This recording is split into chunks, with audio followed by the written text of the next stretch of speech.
We've been guarding an empty room for the past 5 years. Today we found something inside it. Why do we even need the guns? Was the first question I asked as my supervisor went over the protocols. The room is empty, right? It's just in case anyone tries to enter or leave the room. He responded coldly. Leave. Don't worry about it. Just do as you're told and everything will be fine. I'd been hired alongside Mark to guard an empty room in a small town storage facility. To the best of my knowledge, it had just appeared one day out of nowhere. Since then, only 3 people had gone inside, all of which died within a minute. During their short visit into the room, a camera had been set up, delivering a constant, live feed through which we could observe the room. Though nothing had ever been seen within, an eerie aura surrounded the place. The walls were made from an unidentified metal, and the door didn't have any obvious way of opening. It either opened when touched, or remained closed. Either way, our orders were simple. Keep people away from it. 24 hours a day, each day of the year, the room was guarded by one of 3 teams. While the job was exceptionally boring, it paid enough to keep us from asking too many questions. We were only to contact the team leader, Dr. Henderson, if any activity was recorded within the room, be it actual movement, or just sounds heard through the door. Other than that, we were left to our own devices, which meant we could mostly slack around and talk. Every now and then, we'd hear faint sounds coming from behind the door. To me, it sounded like a distorted music box playing an old tune. It was one I remembered my mother listening to as I grew up. Beyond that, I could hear someone sob quietly, the familiar, yet distant sound of an old woman crying. Mark, on the other hand, swore up and down it was a young boy laughing.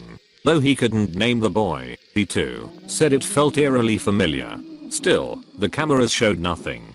We just contacted the team leader as commanded, who always seemed utterly uninterested during his visits. Sounds again? He asked. Yeah, it's. Mark tried to explain, before getting cut off. It's not important what you hear, as long as the screen remains empty. Just keep your eyes peeled, and let me know if anything changes. Years went on like that, and we stood posted in front of that empty room. The metal door that separated us from unknown horrors remained untouched, and as far as we were concerned, nothing would ever change that. We followed orders, got paid, and that was it. At least until we heard someone knock from the other side of the door. Hello. Please let me out. I don't want to be alone anymore, the voice of an elderly woman said. It sounded like the same woman I'd heard sobbing over the years. The tune of that damn music box kept playing in the background. Those 2 facts really reminded me of my mother, which was an impossible thought, as my mother had died years earlier. Do you hear that? I asked Mark, who seemed transfixed by the sound himself. Yeah, he responded with barely a whisper. I'm calling the document. He'd better hear this, I said as I redirected my attention towards the empty screen. I picked up the emergency phone and just pressed 1. It prompted an alarm that immediately alerted the team leader. We'd already been through the procedure enough times to make it an unimportant event. Still, something was different. Despite the sounds we'd heard over the years, no one had ever knocked on the door. Oh, God. It can't be, I heard Mark say in the background. I turned around to find him pale as a sheet. His face was drenched in sweat, and his eyes were fixated on the screen. I took a few steps closer, just to make sure my eyes weren't deceiving us both. There was something inside the room. At first, I couldn't tell exactly what it was. It looked sort of like a deformed chair, as if someone who'd never seen a piece of furniture before had been instructed to put a chair together. On top of it lay a music box. Before we could discuss the thing that had appeared inside the room, Dr. Henderson entered the storage facility wearing a tired expression on his face. Report, was all he said as he greeted us. There's something inside the room. It's I tried to explain before another bout of knocking shut me up. The sound seemed to wake the doctor up a bit. Though he still didn't look too concerned, he at least decided to stick around. It wasn't until he got a glimpse of the live feed before he froze dead in his tracks. No, he mumbled. With that, the image on the screen got replaced by static. Whatever was in the room had interfered with the feed. Just let me out, it's so cold in here, the voice said through the door. I could see the doctor getting more nervous by the second. The blood had drained from his face, and pearls of sweat had formed on his forehead. He picked up his own phone, ready to call for reinforcement. But, just like the live feed, the phone refused to work. "Hey doc, what's going on?" I asked. Mark hadn't spoken a word. He just stood there, hypnotized by the static-filled screen in front of him. "Yo, you two, stay here. I'm going to get a cleanup crew," our doctor stuttered. "Don't open the door, just stay here, and make sure nothing gets in or out." He rushed out of the building as he continuously tried to call for help with the broken phone. Once gone, Mark and I gave each other a quick glance before another knock redirected our attention to the door. "Do you see him?" Mark asked after a moment of silence. "Him? What are you talking about?" He nodded. "It was Alexander. It was my son. Your son that went missing 7 years ago," I asked, confused. "I need to get him out of there," Mark said in panic. With that, he rushed to the door and tried to figure out how to open it. "Mark, wait," I shouted. He ignored me, and when he couldn't find any feasible way of opening the door, he prepared to kick it in. "Stop it," I ordered as I pointed my rifle in his direction. "Please, he's trapped in there," Mark pleaded. "It doesn't make any sense, Mark. Your son is dead. How could he possibly be inside that room? I can't lose him again. I just can't." His words were oddly rid of emotion, as if his words weren't his own. "Mark, you're not yourself. Please, just calm down, and let me deal with this." Surprisingly enough, he complied with my demand. Still, I needed to get him safely away from the door. While I didn't have anything to tie him down with, there was a closet around the corner I could lock him inside.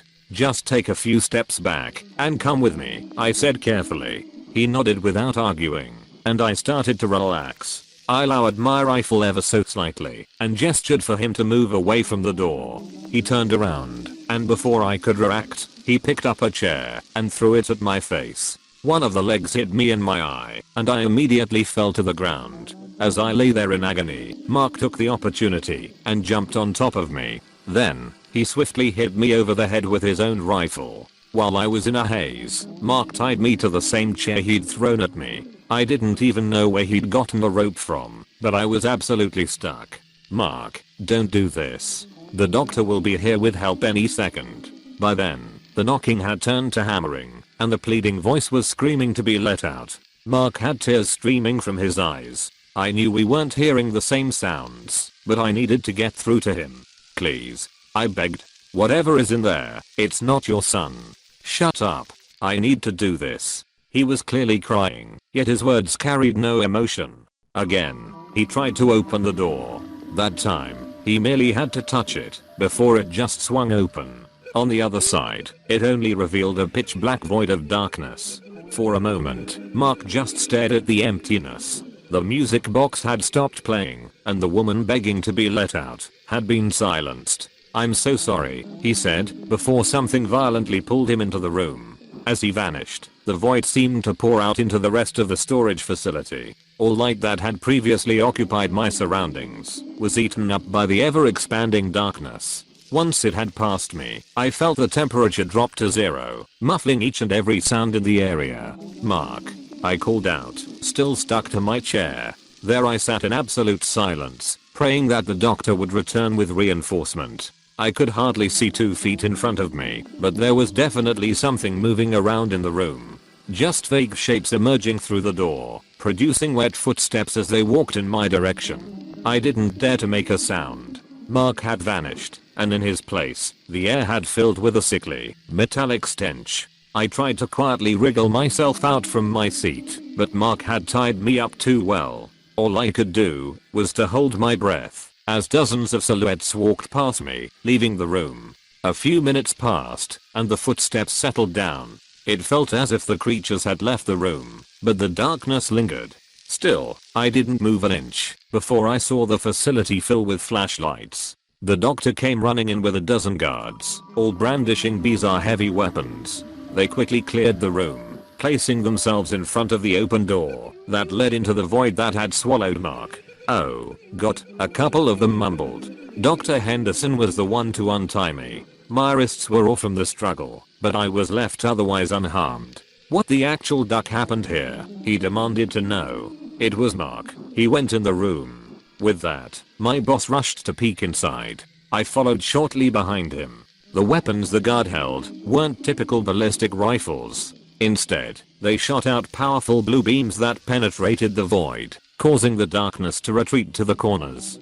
Finally, we could get a glimpse of what had actually happened inside. There lay 100 pieces of broken flesh strewn not only across the floor, but the walls and ceiling. They defied gravity and simply covered every available surface with bloody chunks of meat. That, mixed with the clothes fragments, made it easy enough to identify the mangled corpse. It was Mark.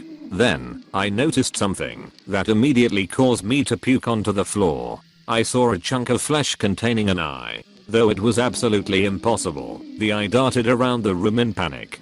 It blinked. It even responded to light. It was alive. Another chunk contained part of his mouth. It moved around in strange directions, as if trying to scream, but being unable to. Then we saw a piece of his heart, still contracting pointlessly, and muscle fibers hopelessly trying to move limbs that weren't there anymore. Seal the room. Now, the doctor ordered. But, he's alive, I said, still not believing it. He made a choice to go inside.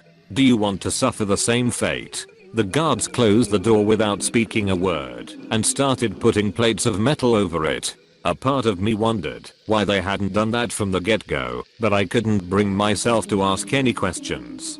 Did anything leave the room? My boss asked. I just nodded. Did they touch you? And no. The crew set up a perimeter with guards and cameras facing the door, but I feared the damage had already been done. Whatever existed inside that room had been far beyond the rules of our own reality, and now they were free. What are we going to do now? I finally got the guts to ask. We are gonna have to kill everyone in this town. Link.